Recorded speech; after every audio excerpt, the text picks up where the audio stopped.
Hello friends, welcome back to my YouTube channel. इस video में हम पढ़ने वाले हैं एसी जनरेटर के बारे में, उसका वर्किंग प्रिंसिपल और कंस्ट्रक्शन भी हम देखने वाले हैं। तो बिना किसी देरी के स्टार्ट करते हैं। जैसा कि आप डायग्राम में देख सकते हैं, हमारा एसी जनरेटर कुछ इस प्रकार का दिखता है।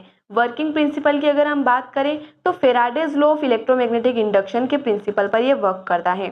फेराडेज लॉ कहता है कि जब भी मैग्नेटिक फील्ड लाइंस यानी कि फ्लक्स में चेंज होगा तो इंड्यूस्ड करंट या ईएमएफ जनरेट होगा। तो यहाँ पर डायग्राम में आप देख सकते हैं कि यहाँ पर नॉर्थ और साउथ पोल यानी कि दो मैग्नेट्स लगे हुए हैं, जिनकी वजह से मैग्नेटिक फील्ड क्रिएट होगी। उसकी डायरेक्शन क्या होगी? नॉर्थ टू साउथ होगी। हमने यहाँ पर बीच में कोयल रखा हुआ है जिसको हम रोटेट करेंगे और रोटेट करने से फ्लक्स चेंज होगा जिससे करंट जनरेट होगा। तो यहाँ पर इसको रोटेट कौन करेगा? इसको रोटेट करने के लिए शाफ्ट लगा होता है जो हमारे जैसे टर्बाइंस में होता है, जिसकी मदद से कोयल रोटेट होती है। उसके अलावा यहाँ पर दो स्लिप रिंग्स और कार्बन ब्रशेस लगे हुए हैं जो कि कलेक्ट करते हैं ईएमएफ को।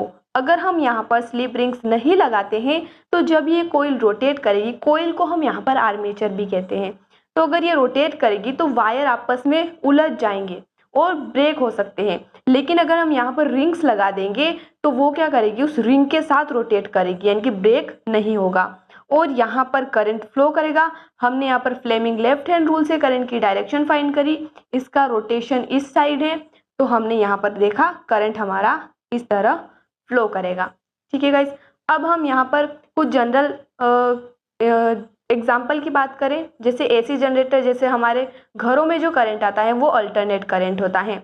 अल्टरनेट करंट क्या होता है? बार बार उसकी डायरेक्शन चेंज होती रहती है। हमारे घरों में जो करंट आता है उसका वोल्टेज रहता है 230 वोल्ट और फ्रीक्वेंसी उसकी रहती है 50 हर्ट्ज। 50 हर्ट्ज यानी कि जो साइकिल है, अभी हम साइकिल ड्रॉ करेंगे तो 50 साइकिल एक सेकेंड में कंप्लीट होती है। यानी कि इतना फास्ट हमारा जो करंट है वो चेंज होता है कि हमें पता भी नहीं चलता है। अब अगर इसका फॉर्मूला का डेरिवेशन हम करें अल्टरनेट करंट का, तो वो कैसे करेंगे? हमें बताएं कि जो फ्लक्स होता है वो बी ए कोस थीटा के इक्वल होता है और हम यहाँ पर एंगुलर वेलोसिटी की बात कर रहे हैं क्योंकि यहाँ पर रोटेशन हो रहा है। एंगुलर वेलोसिटी जिसे हम ओमेगा से रिप्रेजेंट करते हैं वो होता है एंगुलर डिस्प्लेसमेंट अपॉन टाइम। तो यहाँ से थीटा की वैल्यू क्या आ जाएगी? Omega T. तो हमारा फ्लक्स क्या आ जाएगा? बी ए कोस ओमेगा टी। हमें पता है ईएमएफ क्या होता है हमारा?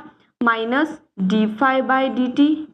ये कहाँ से आया? लेंज लॉ की मदद से। लेंज लॉ कहता है कि करंट इस डायरेक्शन में प्रोड्यूस होगा कि वो कोज का अपोज करेगा, इसलिए यहाँ पर माइनस साइन आता है।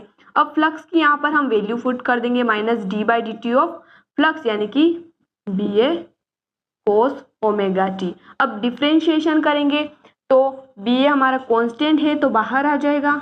उसके अलावा कोस ओमेगा टी का माइनस साइन ओमेगा टी और ओमेगा टी का ओमेगा हो जाएगा। माइनस माइनस मिलके प्लस बन जाएगा, यानी कि बी ए ओमेगा साइन ओमेगा टी।